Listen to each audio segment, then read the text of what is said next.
Thank you all. We're here for our last and certainly not least session of the program today, which is part of our Article 1 presentation.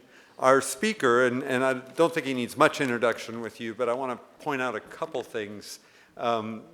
He has served in Article 1, right, as a House member, and is now the director of the Office of Man and Budget.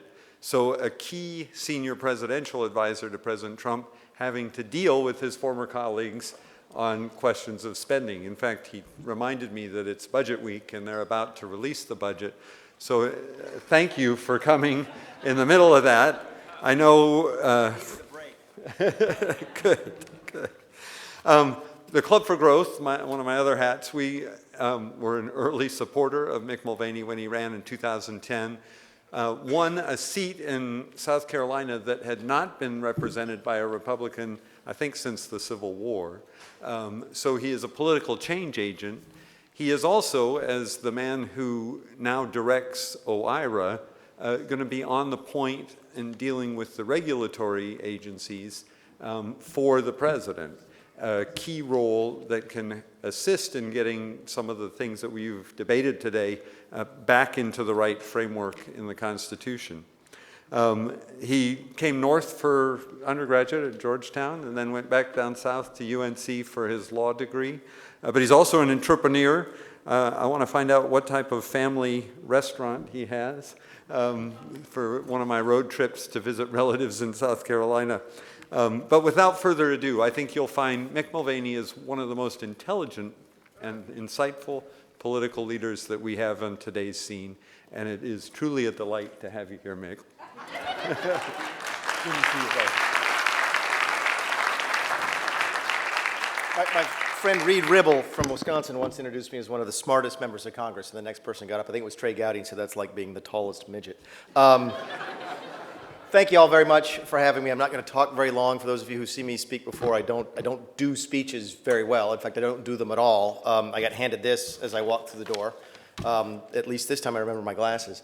And one of the reasons I learned a very valuable lesson. Back when I was still an elected official down in South Carolina, I was in the state legislature, and we went to some thing that you do. In the middle of July, I was at a cancer center opening.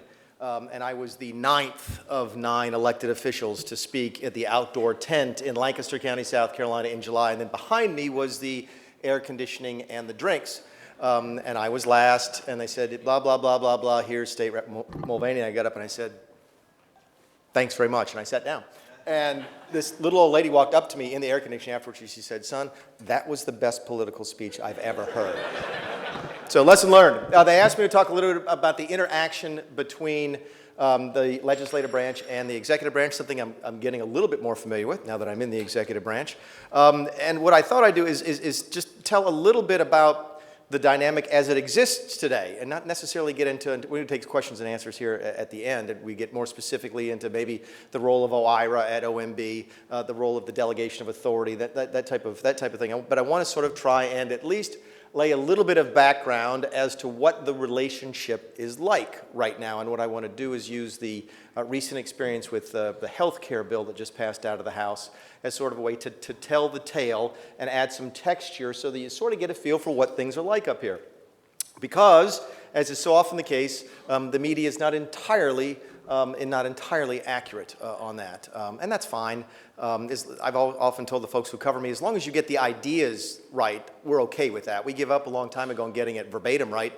But as long as I say A and you said that I said A, that's okay. If I said A and you said that I say B, that's a real problem. But let's go back and go through the process. So here we are with the House has a health care bill, and we're spending a lot of time up on the Hill. Myself, Mike Pence, the president was having folks come down.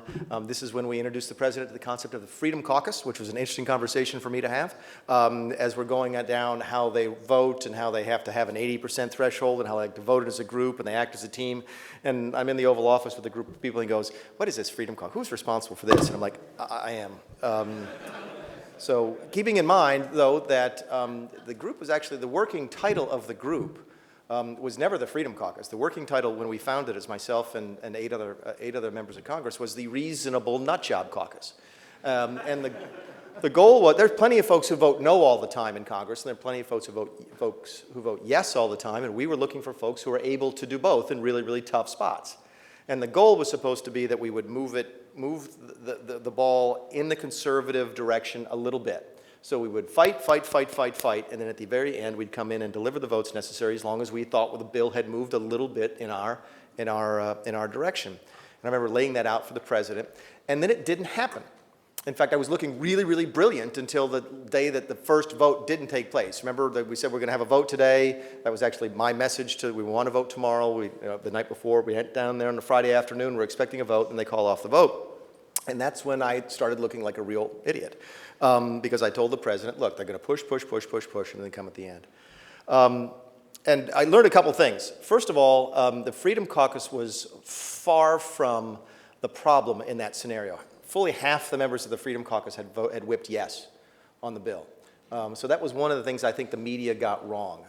We had our own whip counts. I know the whip count pretty solidly within the Freedom Caucus. There's roughly at any given time about 36 members, and we had almost 18 yeses, maybe 17 yeses out of the group. So it was not the Freedom Caucus versus the world, as was, I think, sort of laid bare in the later discussions. There were groups on both ends of the Republican spectrum who had difficulties with the bill, and that was the case on that first Friday. We had some hardcore right-wing conservatives against it and some of our more moderate centrists against it, and that was the dynamic.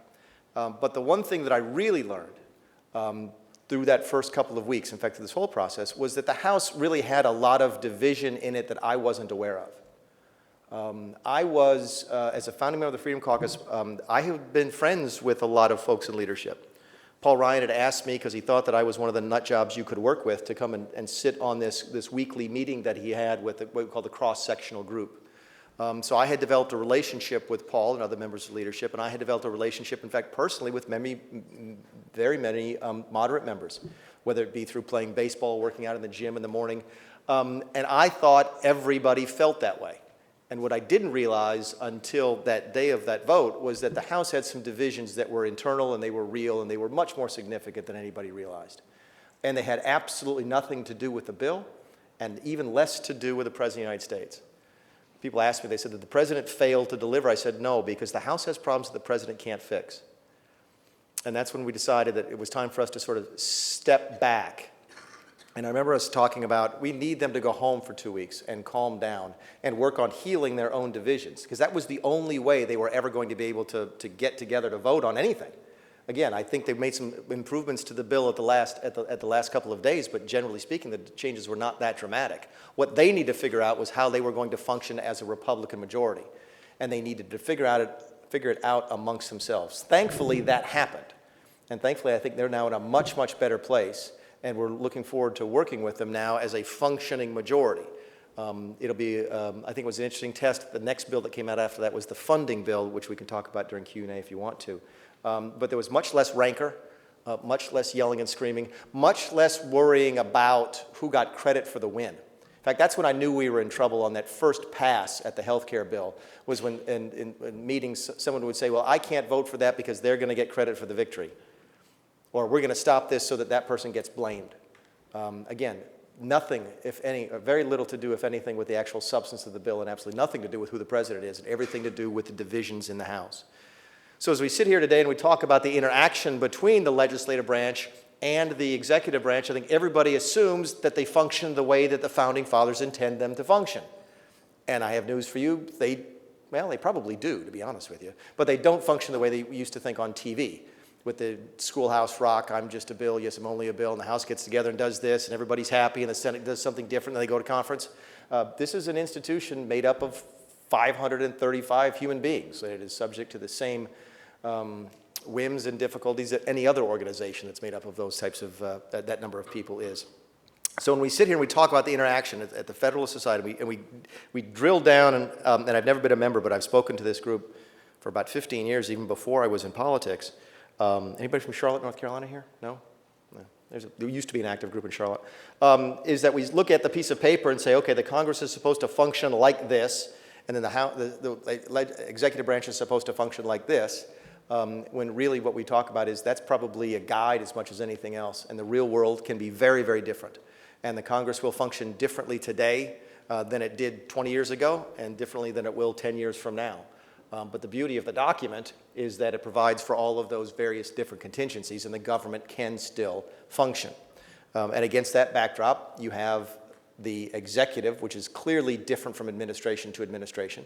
And you have this almost infinite number of combinations between the types of Congress that you could have at any one time and the types of administration that you could have at one time. And I think we've all seen the differences in outcomes that that has led to in terms of the Obama administration versus a perhaps slightly dysfunctional House. What did that mean? That gave the Obama administration free rein to pretty much do whatever they want, free of many of the checks and balances, or at least free of many of the real checks and balances. You fast forward now to a Republican administration who's a little bit more respectful of the divisions between the two branches, and you're not seeing nearly as much of that executive overreach, even though you've got a Congress that is almost as dysfunctional as it was a year ago. So, and then as we look forward, we've got a situation that maybe, because you have a president who's not pushing too hard on the envelope, it does give Congress the time to heal itself. So maybe that's my way of wrapping up with this part and saying, I'm fairly optimistic. I'm fairly optimistic with what we're going to be able to do versus through the next 2 years, 4 years, 8 years, in terms of getting the two branches to work together. Because I think we've got folks who at the end of the day, despite the internal difficulties that the House might be having at any particular time, the internal challenges that any White House will have at any particular time, you've got a bunch of folks who at the end of the day are all trying to pull in the same direction. And I think that is something to be proud of and to look forward to. So with that, I'll let David ask some questions. You folks want to ask questions, and we can talk about just about anything except the budget, which comes out on Tuesday, because it's not for public consumption yet, despite the leaks that had come out. So. Mick, maybe you could start with a few comments on your vision for the role that OIRA will play. Yes, for those of you who don't know OMB, and most of you shouldn't, because you're just not that geeky and down in the weeds, there's a saying about my agency, which is that if you live outside the Beltway, you've never heard of it, and if you live inside the Beltway, you don't know what it is. We are sort of the central junction box for government. Just about everything at some point flows in some fashion through OMB. And in the regulatory world, that means that every single executive order that might come out of the West Wing of the White House comes to OIRA for us to sort of scrub it before it goes out to see the world. And every single agency that's sitting there very diligently in their cubicles making regulations before those will go out to get to see the world come back through OMB again. So everything sort of flows through us, and it does give us a chance to sort of put the president's very unique and distinct thumbprint on what regulations are going to look like. And say what you want to about Donald Trump, and I know the media recently has been saying a lot of things. You've never heard anybody say that he is not absolutely committed to regulatory reform. Go back and read, thank you. Go back and read his first book. I mean, go back and read The Art of the Deal. I think there's 2 or 3 chapters on government inefficiencies and what government regulations do to businesses and how awful it is. He comes by this naturally. This is not something he just adopted for purposes of running a campaign. He really believes that.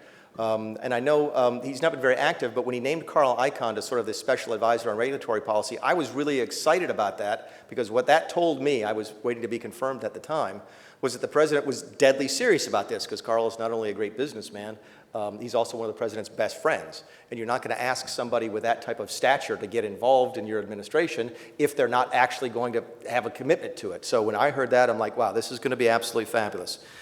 So when I got confirmed, we sat down and started talking about what OIRA could do. And that's when the transition team and the OMB team came up with this 2-for-1 idea. Which is that with some exceptions, important exceptions that I think folks in this room would agree with, you're not going to be allowed to issue a new reg until you get rid of 2 old ones, all right? And you're not going to be allowed to add to the financial regulatory burden with a new reg until you get rid of some of the old financial burden of the old regs. So we have sort of a regulatory 2 in, 1 out, and a regulatory net neutrality, not net neutrality, goodness gracious, revenue neutrality when it comes to the financial impact. I've seen a bunch of different numbers, and I can't remember if it was you folks or Heritage. It may have been you folks. If Andy's here, he would know this, that said that we had already lowered the annual regulatory burden in the country by $86 billion a year. We've been able to do that mostly by undoing what the president, what the previous administration had done. People ask me all the time, "Oh, you guys haven't done that very much. You know, you guys have not had that much to claim success for in the first 100 days." Go down the list of what we've done. Okay, everything that we could pretty much do by ourselves. I don't think anybody could say, you know what, the executive orders haven't been any good, the regulatory rollback hasn't been any good. The stuff that we've been able to do without Congress has been fantastic. When you look at Congress, yes, everybody draws attention to the fact that the health care bill didn't pass until after the first 100 days. But I think we've passed now 14 Congressional Review Act pieces of legislation. I think previously it was used once. And so there's a legislative victory, or a series of them, over the course of the first 120 days now. What's the consistent theme there? Regulatory relief. Okay? No one expected us to get tax bill in the first 100 days. I don't think anybody really expected us to get health care finished during the first 100 days. It would have been nice to have the House pass it. But when you look at that first 120 days, so much of what we've been able to do is focused on that regulatory reform, and I think that speaks to what the president wants to do, and I'm glad that OIRA has been able to be involved with that. Yes, sir. I wanted to ask you about the Paperwork Reduction Act, which the OMB is charged with enforcing. Yes. The theory behind the Paperwork Reduction Act is that it's supposed to sort of act as a shield for private citizens and protect them from unnecessary information collection by government agencies. I wanted to ask, in your experience as a practical matter, does it actually constrain information collection by federal agencies? And if so, how? If not, what's the potential for it to be used to do that in the future? Yeah, keep in mind, it's not just protecting individuals. It's protecting other branches of government and other agencies within the executive branch. I'm bound by it. You know, I mean, I can't send over some stuff that would violate the Paperwork Reduction Act and tell DOD to send me a mountain of documents. There's certain exceptions to that where we can at OMB, but it's actually one of those things that becomes sort of pervasive because everybody knows it's there. And that's the real answer to your question. Does it help? Yes, because all the agencies know, well, wait a second, now if I do this and I have to make people do that, is that going to violate the Paperwork Reduction Act? So it sort of hangs over those agencies and colors their decision making. I think we're all probably not entirely satisfied with the outcome and still think we can do a better job of reducing the paperwork burden of the citizenry, and that it could be a better enforcement, and maybe the previous administration didn't push it as far as we might choose to in this administration. But I think generally speaking, it's pushing things in the right direction. This isn't your question, but since you raised that topic, you probably like this. One of the things we're working on right now within OMB is we have a list of things we want to do, which is always nice when you're in government, and we have a top 10 list of things we'd like to achieve this year. And one of them is we're identifying, let's see if I can articulate this correctly, lists of reports that OMB is statutorily required to produce, okay, so by law we must do them, that nobody has asked to see in the last 10 years. Okay? It's frightening how long the list is. It's not done yet, but that's one of the things we're focusing on at OMB this year, to try and not only reduce paperwork burdens on the citizens, but also reduce paperwork on us, because y'all pay us to generate those reports that nobody cares about. So anyway, yes, sir. Yes, I just want to say that I think this has been, I'd like to congratulate you for probably the best 100 days of regulatory reform since President Reagan. And it's really extraordinary I can't take what credit you for that, guys but have thank been you. able to accomplish. And I know you personally were a champion of the REINS Act when you were in Congress. And a lot of people are asking, well, what is the permanent legacy going to be of the Trump administration? And as you know, we've had a lot of trouble getting the REINS Act through the Senate. But the other problem is that because it's a $100 million threshold, it doesn't protect religious liberty, doesn't protect Second Amendment rights, and creative bureaucrats in a future administration could do multiple regulations which have a lower impact and thus evade than $100 million and evade the REINS Act. So there's now language in the Republican platform, a unanimous endorsement of the Republican National Committee, 1,000 state legislators and 7 governors and former governors, Mike Pence was the first governor, who support a constitutional version of the REINS Act called the Regulation Freedom Amendment, which puts Congress in charge of deciding what's a major regulation and says regulations have to be approved by Congress. And with 33 states now that have Republican majorities in the legislature, and the public that's just outraged at the abuses of regulators in the last administration, maybe we could do what states did when they persuaded Congress to propose the Bill of Rights and more recently presidential term limits, and force Congress with state pressure to propose a constitutional solution that would be would last for a generation. And in fact, 25 state legislative chambers have now passed resolutions urging Congress to propose the Regulation Freedom Amendment. You're doing, the transformation of the executive branch. Have you thought about doing something constitutional or recommending that to the president so that we can be free of the fear of regulators, not just for his term, but permanently? That raises about 17 different issues, all of which are really, really good. Let me deal with a couple of them in turn. Because you said something early that struck me, which is going to probably appeal more to David than say that David's group than this group, but I think this group can probably get behind it. What's the permanent legacy of this administration? When we are done, what will we look back at and say, that's what we did? And this is not the question you asked, but it's the answer I'm going to give you because it's the answer to your question. 3% sustained economic growth in this country. I tell people all the time that we have forgotten what it's like to live and work in a healthy American economy. If you're here today and you're 30 years old or younger, you really have never worked in a thriving U.S. economy. You've either been through recession or sluggish recovery, and that's it. And I'm here to tell you, as somebody who's old enough to remember a healthy American economy, it is night and day different. I remember what it was like in the 1990s when I quit my job to go start my own company because you had the type of confidence that you knew you could do that because the economy would support it. If you got fired, you could go find another job because the economy would support it. And just imagine the freedom that gives you, the freedom it gives to entrepreneurs, the new business startups. One of the things we've seen drop off dramatically as we've sort of fallen into this, almost into this rut of thinking that 1.9% growth is the new normal. And everything that we are doing is aimed at that. In fact, I read The Economist magazine this weekend, and I thought it was a complete hatchet job on the president. And I'm trying to figure out a way to put succinctly what Trumponomics is, and the top line is 3% sustained economic growth. Keeping in mind, by the way, and I'll put my budget hat back on for a second, you have to make a couple of assumptions to do this, but if we had a longer time, I could explain this. But I'm comfortable saying this, is that if we had 3% economic growth for every year since the last recession, the budget would be balanced this year. That's the difference between what we've had for the last decade and what we could have had for the last decade and should have for the next decades to come.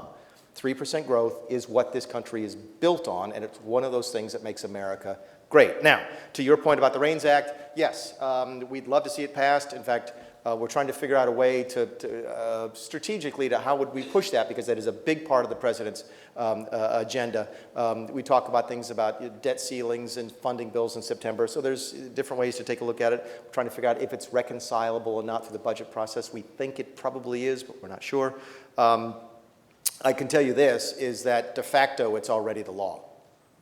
And the folks who are running the agencies know that we're not going to do those without having congressional input. So the problem, of course, is that that's not permanent. And that gets to your last point, or one of your last points.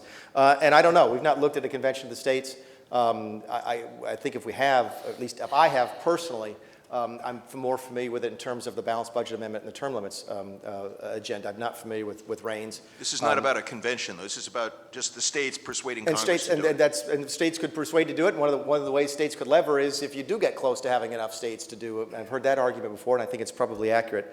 Look, we are interested in long-term regulatory reform in this country because the president knows what it does to the economic spirit. And we'll do whatever we can legally to fix that. Thanks. Yes, sir. Well, it's funny that you mentioned the REINS Act, having been a senior attorney in 2 offices of general counsel. I mean, my critique with the REINS Act is that you can have 3 guys in the various bureaus, agencies, and going, all right, every rule is $99 million and 99 cents, and then at the end of the next Democrat administration goes, we've never passed a major rule. And then going through the courts, you have the Chevron. I am now firmly convinced that this True, but I mean, I'll cut you off right there. I'll let you ask your question, but keep in mind that don't you think if they really abused that, if it was really going to be $500 billion and they got it down to that 99.9, that it would open them up to litigation, which might allow you to delay the implementation of that rule? But go ahead. And my response is policy is personnel, which is why we have President Trump. Agreed. But the answer, I am now firmly convinced that the solution really is a budgetary issue. And you're talking about this notion of what is President Trump's legacy with growing. And he's talked about reducing waste, fraud, and abuse. What your administration is not doing is conveying a very good story. In 2011, we did a major study. In fact, David was there at the rollout, and we just did an update in January. It turns out that if you can do a 10% cut across the board regulatory budget, 10% cut, you pick up $1.2 trillion in GDP and 3 million more jobs. And in fact, each federal regulator— 10% cut in spending or 10% cut in the regulatory budget? The regulatory budget. The regulatory budget across the board. Right. Yeah, okay. You pick that up. And in fact, you can actually calculate it as a cost per regulator, 138 private sector jobs per regulator. And I think if you explain it that way, you've got your budget cuts, because surely you can find 10% of fat in any agency. And I've got a copy of the study if you want. But I think you guys have got to work on your messaging, because I know you're trying to cut the budget, and that's a more effective. And the idea is, obviously, you're not getting the argument over what's better regulation, but surely with less resources, you will be more judicious in your regulatory interventions. So there you go. I think that's fair. I think we may agree with you more than you realize. Again, I'm not at liberty now to sort of unveil different pieces and parts of the budget, but next week, when you see our economic projections, you may hear some discussion about what's underlying those economic projections and how do we arrive at certain levels of growth that we assume for our budget and how we defend them. And it would surprise me if you don't hear something about regulatory reform at the agencies and writ large as part of that discussion. All right, well, just trying to be helpful. Thank you. We need all the help we can get. Oh, by the way, on the spending, I've said this before, and I guess I haven't gotten in trouble for it yet, so I'll say it again. I do wonder really seriously, people say, well, you know, if you don't get 3% growth, can you balance the budget? And I really I struggle with that. I wonder if, I don't know if the country is ready to balance the budget based just upon reducing spending. I mean, keep in mind what you'd have to do. It'd be a 12 or 13%, I think, across the board cut this year. To balance the budget. I think we've trained people to be immune to the true costs of government.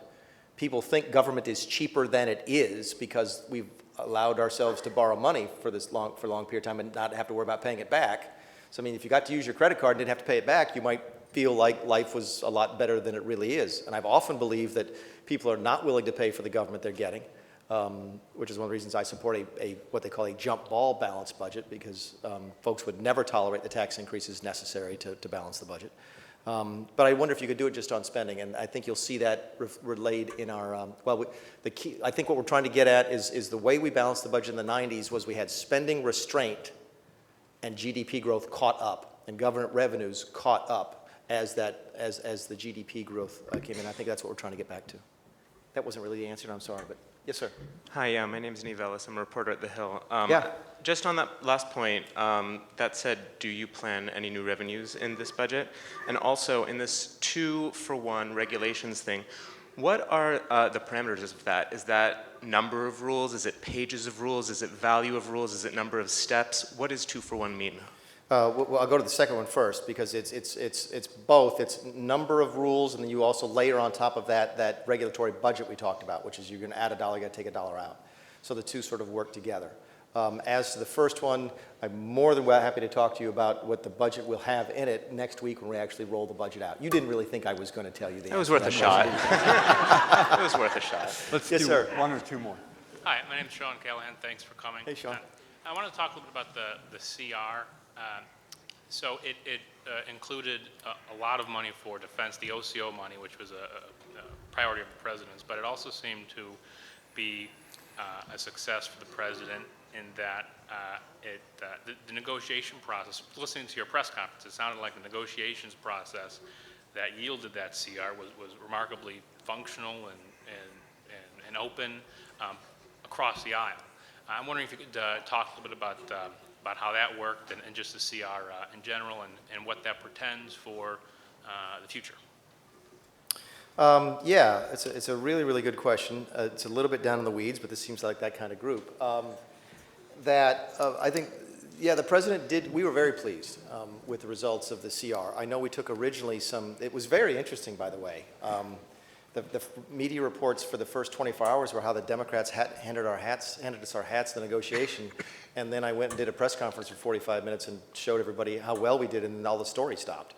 I guess that means we won, because they were never going to print that we won, so they just stopped talking about how we lost. I think the real big gain there, though, in addition to the money we got for the president's priorities, money for defense, money for border security, money for school choice, and then that intangible of not shutting the government down, keeping in mind there were a lot of people who thought that's exactly what was going to happen. In fact, there was a lot of people in the other party who really wanted that to happen because they loved the narrative to be Trump can't govern. So the fact that we were able to get our priorities funded and not shut the government down, we took as a dramatic success. Did we have to give the Democrats stuff? Yeah, absolutely, because that's the way the Senate works. And if you have to have 60 votes, that means you have to have 8 Democrats, and they're going to want something in return for their votes, and that's what we gave them.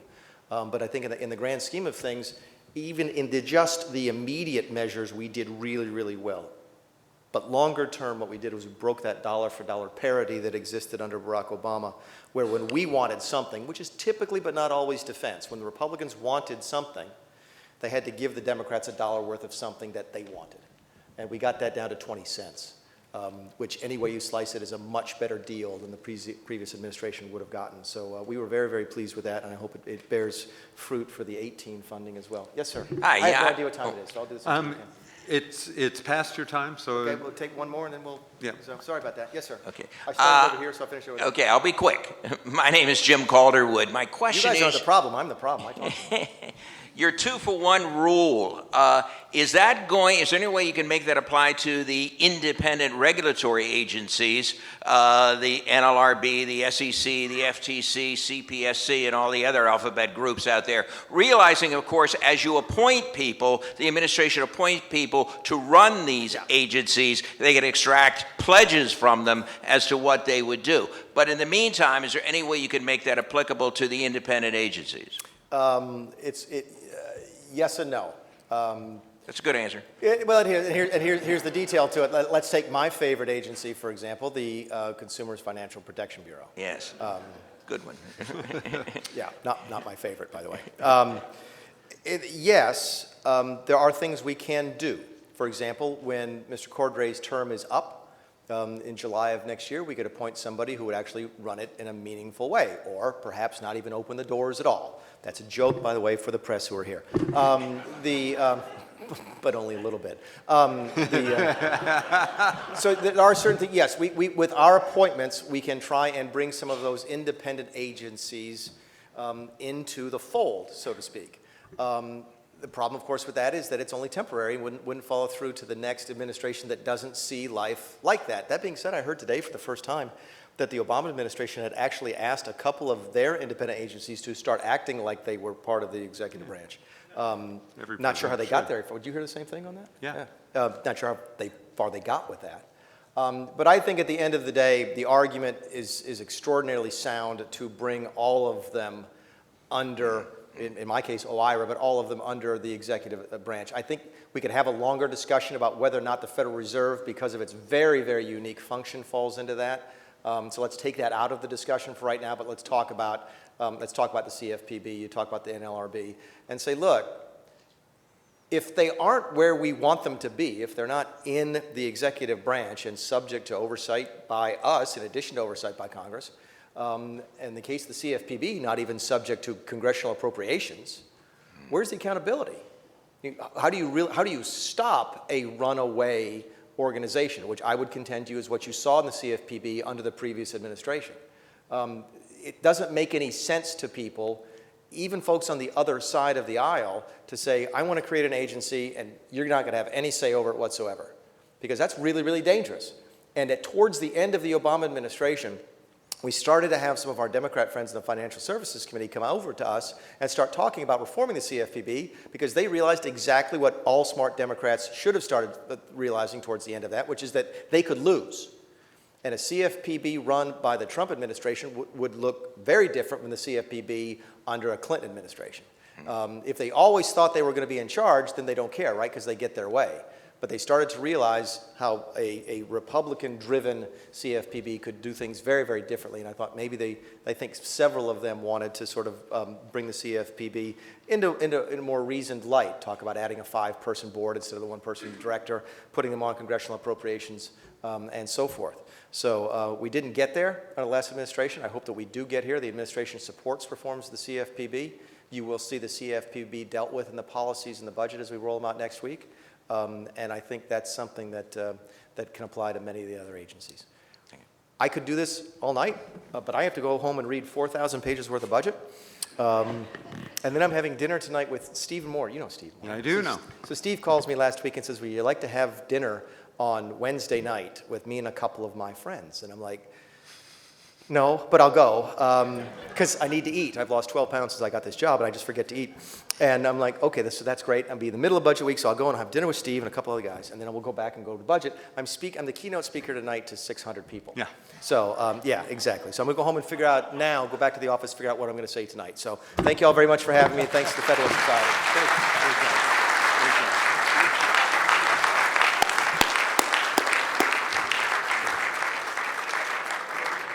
Thank you, Mick. I noticed you said we are interested in long-term regulatory reform. This group will help you do that. That concludes our program. Let me now invite you to the reception afterwards down the hall and to your left. Thank you all for coming.